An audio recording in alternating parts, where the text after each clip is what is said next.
A very good morning to all students. Once again, we are coming to introduce a new topic of class 12th accountancy, and our today's topic is practical questions related to the chapter number 1 of your syllabus, that is a not-for-profit organization.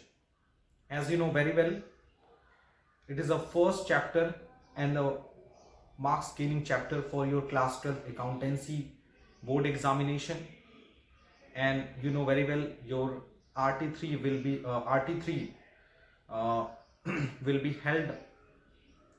held for this topic. The next RT, the paper number 4.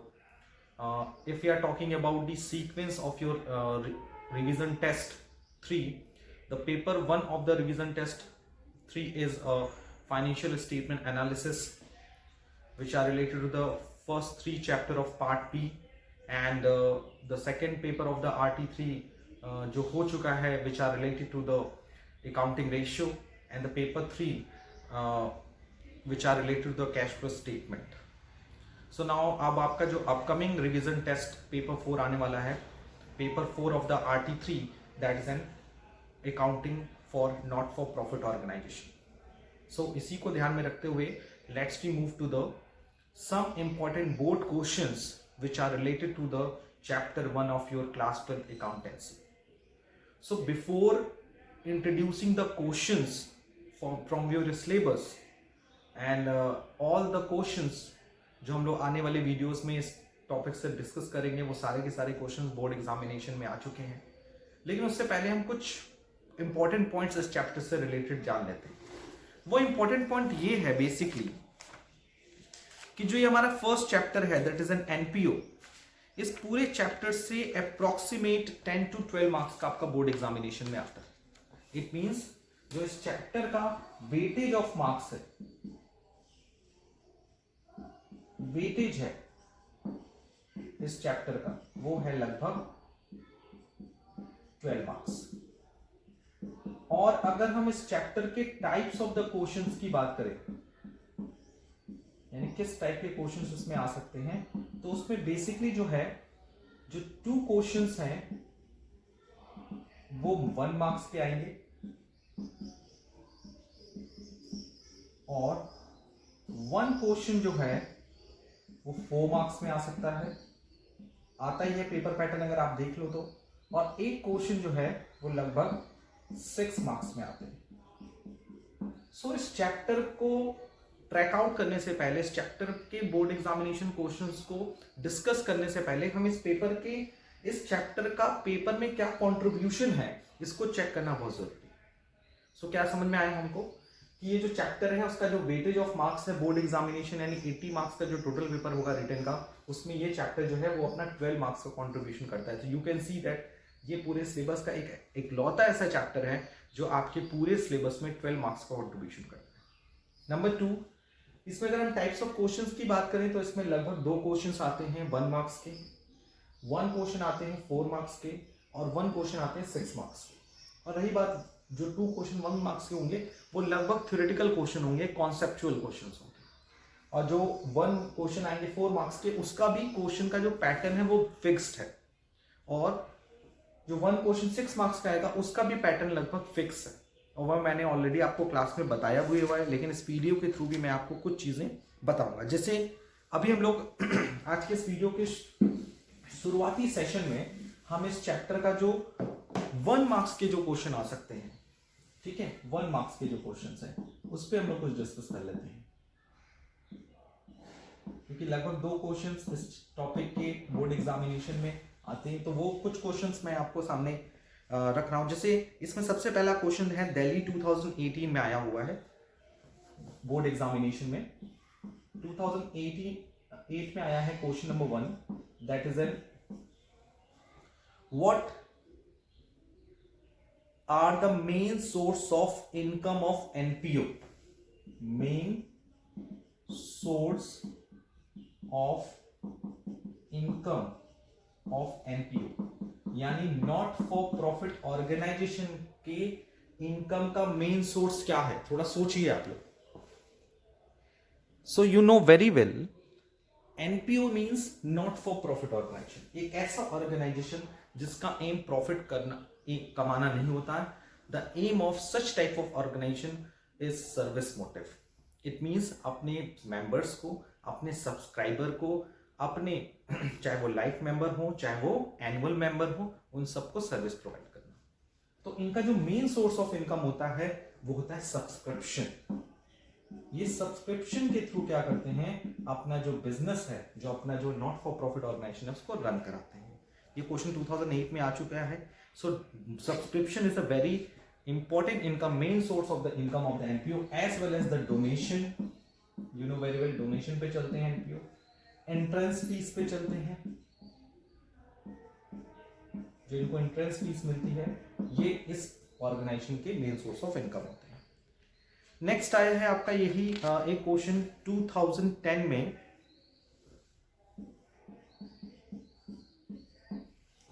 What is mean by income and expenditure account. Means income and expenditure account क्या होता है ये पूछा गया है. You know very well, NPO trading account, profit and loss account नहीं बनाते. In case of the sole proprietorship, you know very well, and in case of the partnership firm, they prepare their own trading account, profit and loss account. And in case of the partnership firm, एक और account वो बनाती है, profit and loss appropriation account. But NPO यानी not for profit organization ये सब नहीं बनाती. वो क्या कौन से अकाउंट बनाते हैं आपको पता ही है, receipt and payment account, income and expenditure account, और एक बैलेंस शीट बनाती है. बैलेंस शीट का हर साल बनता है जैसे कि बाकी ऑर्गेनाइजेशन का बनता है. तो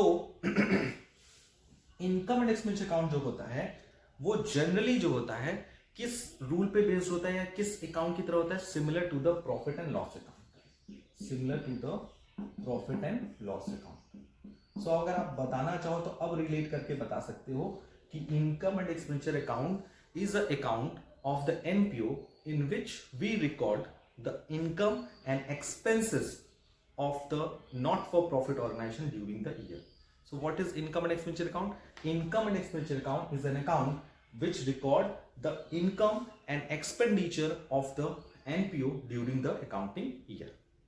And with the help of the income and expenditure account, we find out the surplus and deficit of the NPO. If we are talking about the nature of the income and expenditure account, क्योंकि ये question आ भी चुका है 2011 में same, कि state the nature of the income and expenditure account, यानी income and expenditure account का nature क्या है.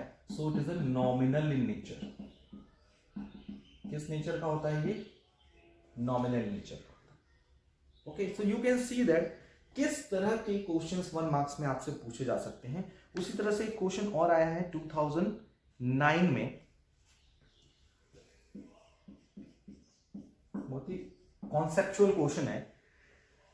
When the receipts and payment account is converted into an income and expenditure account, an accounting concept to be followed for the provision of accrual and outstanding, name the concept that is followed. The question is, when we convert the receipts and payment account into the income and expenditure account, आपको पता है कि जब हम numerical solve करते हैं इस पूरे चैप्टर का, सो हम रिसीप्ट्स एंड पेमेंट अकाउंट की हेल्प से हम we have to prepare the income and expenditure account बनाते हैं.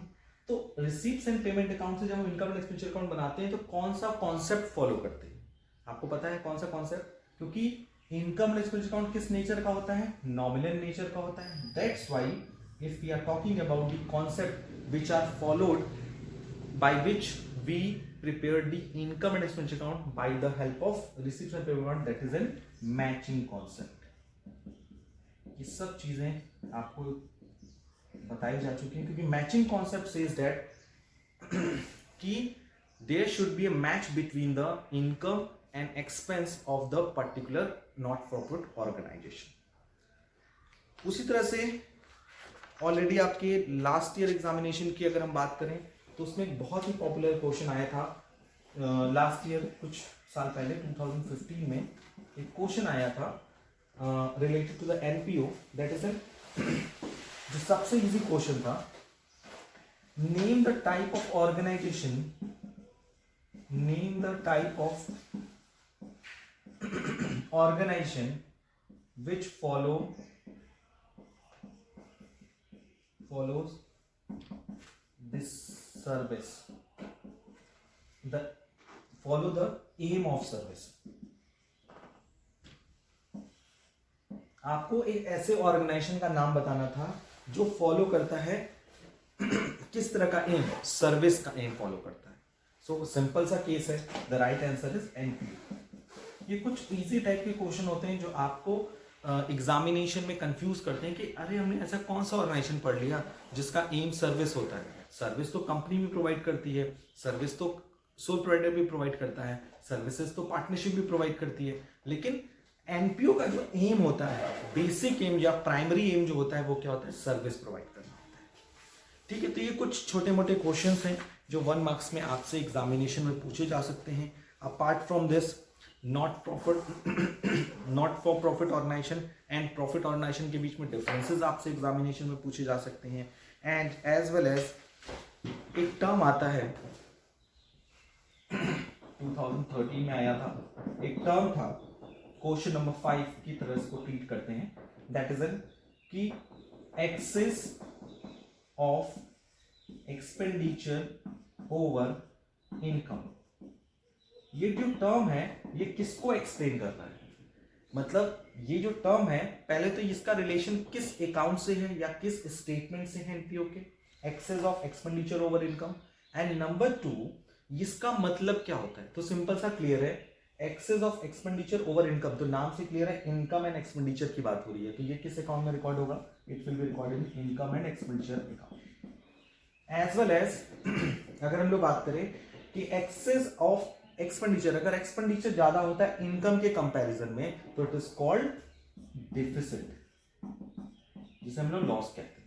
और अगर ये लिखा होता है excess of income over expenditure, so it is called surplus. So these are the some important question जो ऑलरेडी आपके board examination, main board examination, compartment examination as well as sample paper जो सीबीएसई हर साल launch करती है, हर साल issue करती है, उसमें ये सारे क्वेश्चन लगभग इस टाइप के क्वेश्चन पूछे जा चुके हैं।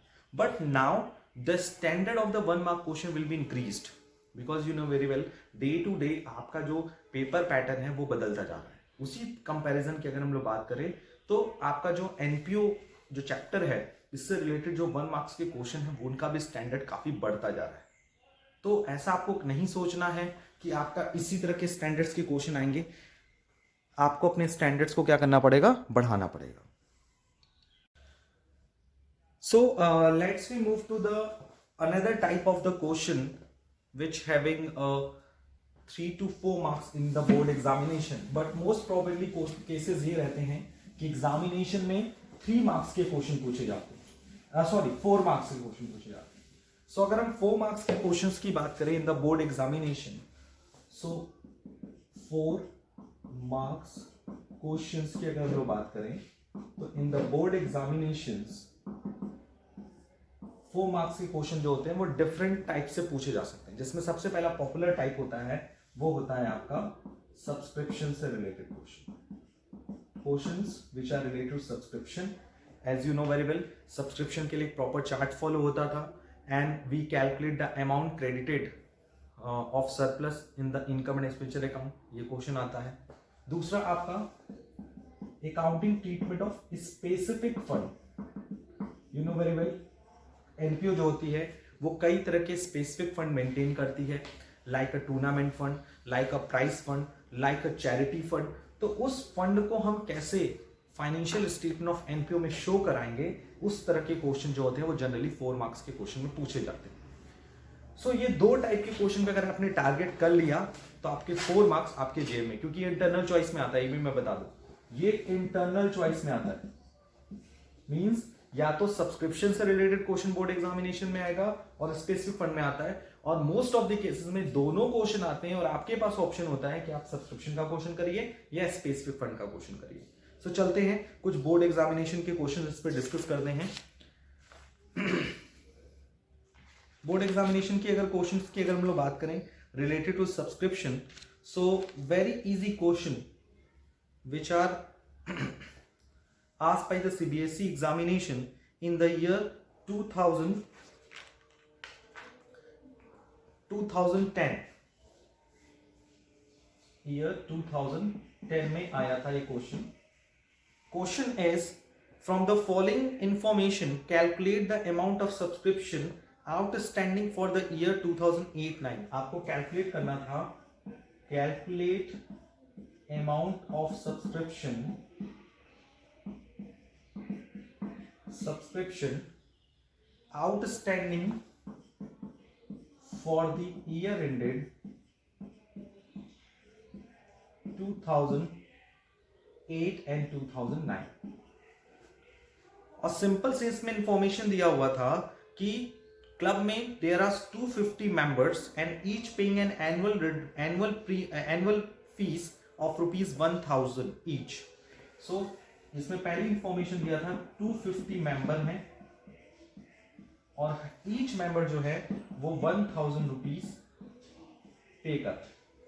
दूसरी इंफॉर्मेशन यहां पे गिवन, एग्जैक्टली गिवन है, that is N receipts and payment account for the year ended showed a sum of ₹2,95,000 received as subscription। यानी सब्सक्रिप्शन आपको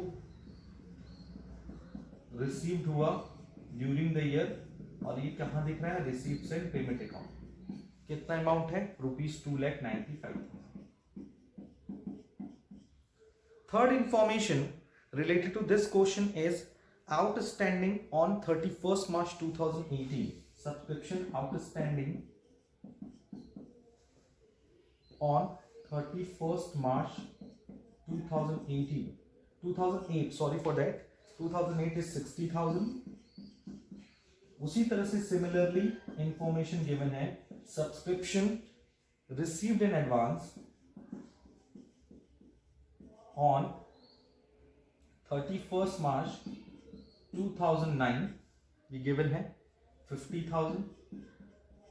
और लास्ट है आपका एग्जाम में, वो है सब्सक्रिप्शन रिसीव्ड इन एडवांस, ये भी एडवांस की वैल्यू है, वो भी कब, 31st March 2008, ये वैल्यू गिवन है 12,000। और ये क्वेश्चन ऑलरेडी 2010 में फॉरेन में एज वेल एज दिल्ली में के कंपार्टमेंट एग्जामिनेशन में आ चुका है। So you can see that ये क्वेश्चन देखने में थोड़ा सा टफ लग रहा है, बट इस तरह के क्वेश्चन बहुत इजी होते हैं। क्वेश्चन को शॉर्ट आउट करना बहुत जरूरी होता है। इसी के लिए हम क्या करेंगे आपको पता है, सिंपल सा एक टेबल बनाते हैं।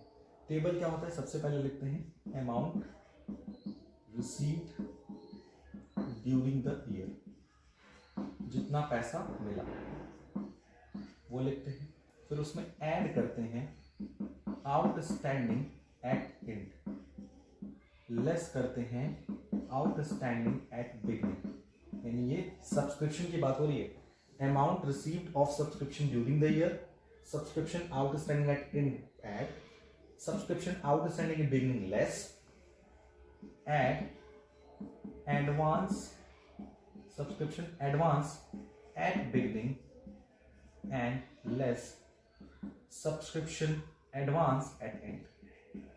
यहां बिगनिंग और एंड का मतलब होता है, एंड का मतलब यहां पर क्या है, एंड मतलब 2008 and 9, it means 31st March 2009 is an and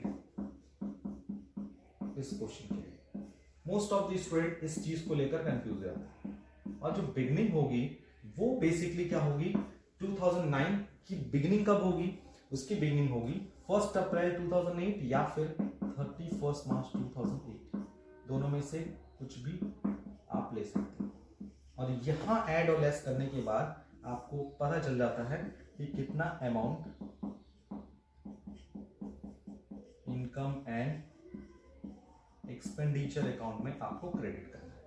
so जो क्वेश्चन आपके सामने है उससे अगर हम यहां रिलेट करें, सो सबसे पहले amount receive during the year, कितना अमाउंट रिसीव हुआ ड्यूरिंग द ईयर, 2,95,000।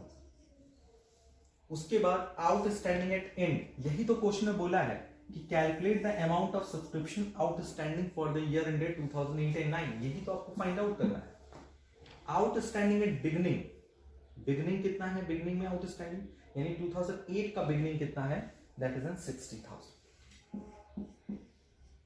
उसको लेस करना है इसमें से। उसी तरह से एडवांस एट बिगनिंग, बिगनिंग में एडवांस कितना था, यानी 2008 का एडवांस कितना था, 12,000 ऐड करना है।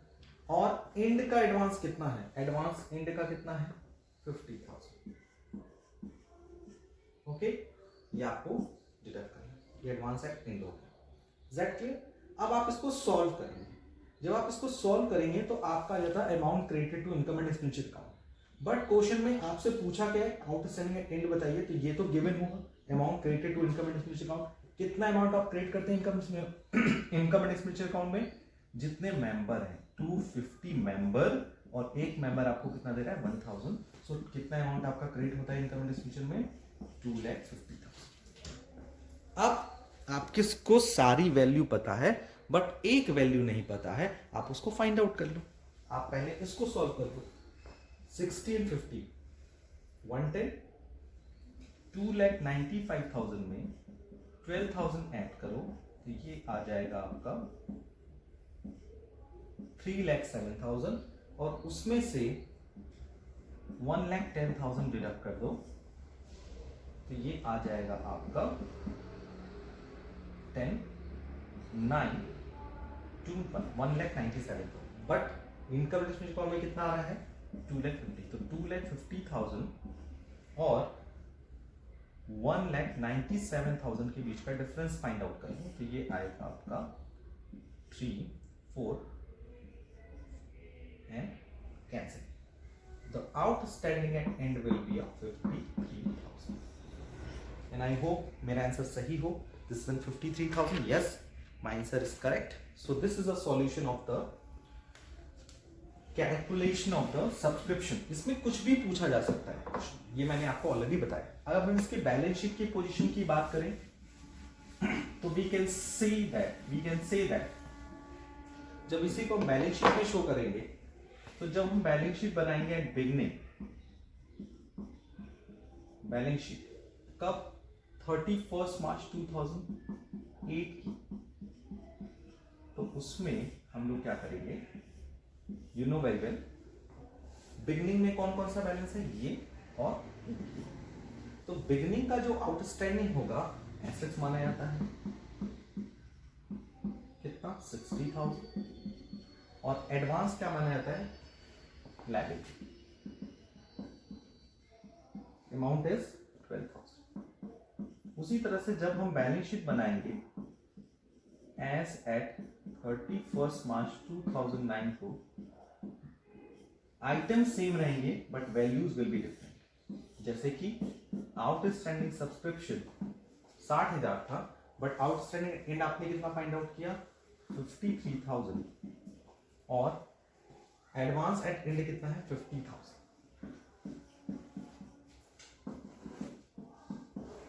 और जब आप इनकम एंड एक्सपेंडिचर अकाउंट बनाओगे किसी क्वेश्चन का, तो subscription income and expenditure account जब बनाओगे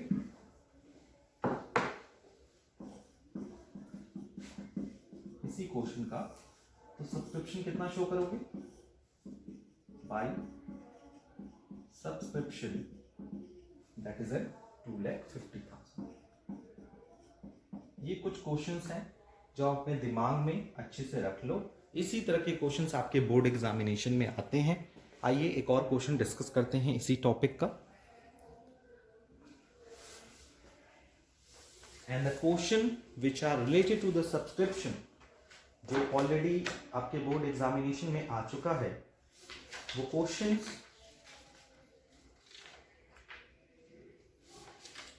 आया है आपके 2020 के पेपर, और मोस्ट ऑफ द स्टूडेंट उस क्वेश्चंस को लेकर ट्रबल में आ गए थे। कहा सर कैसे होगा इस तरह के questions. The question is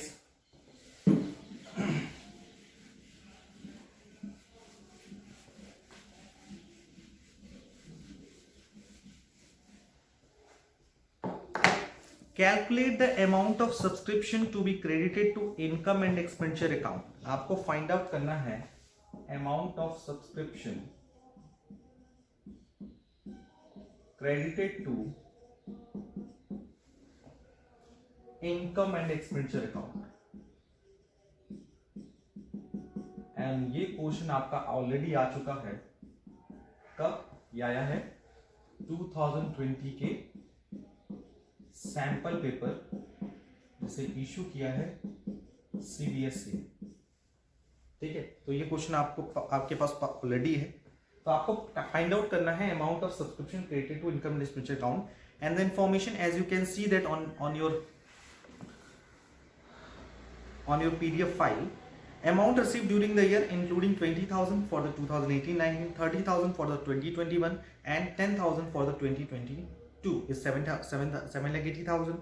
Amount received in advance 1,04,2019 is including 15,000 for 2020-21, 35,000. Arrear at the beginning is 40,000 and arrear at end which is called outstanding at end 50,000. एंड उसमें सिंपल सा लिखा हुआ है out of subscription in arrear on 1/4/2019 15,000 are no longer recoverable. यानी कि 1/4/2019 में जो सब्सक्रिप्शन बिगनिंग में आउटस्टैंडिंग है 40,000 रुपए, उसमें 15,000 रुपए अब आपको नहीं मिलने वाला है। तो सिंपल सा क्वेश्चन है, इसका सॉल्यूशन कैसे होगा उस पर हम लोग डिस्कशन करते हैं। इस तरह के क्वेश्चंस में आपको पता है कि आपको टोटल सब्सक्रिप्शन कितना मिला हुआ है। Subscription receive during the year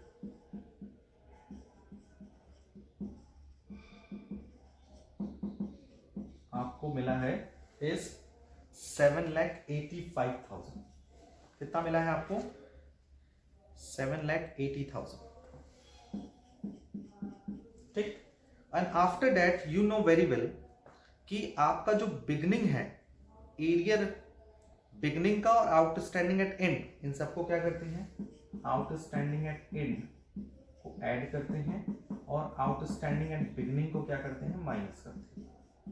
so beginning outstanding at and कितना है? 50,000 और बिगनिंग का आउटस्टैंडिंग है आपका 40,000।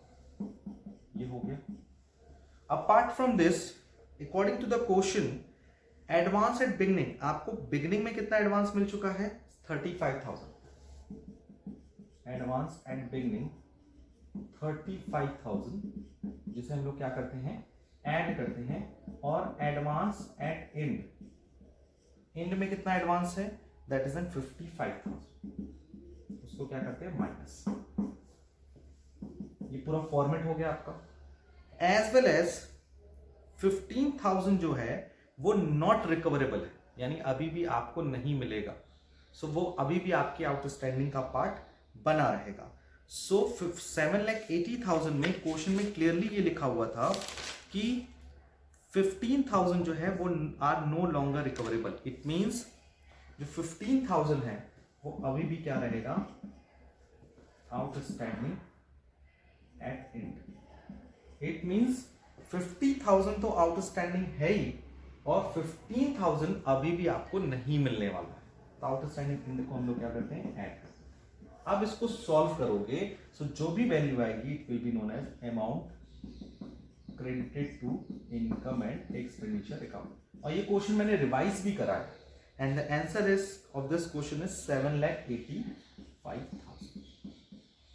सो फॉर्मेट आपको पकड़ के लेके चलना है। फॉर्मेट को लेकर किसी प्रकार का कोई कंफ्यूजन या किसी प्रकार का कोई भी डाउट नहीं होना चाहिए, क्योंकि 7,80,000 जो हमने लिखा हुआ है, ये जो 7,80,000 है इसमें भी कुछ कॉन्सेप्ट्स हैं।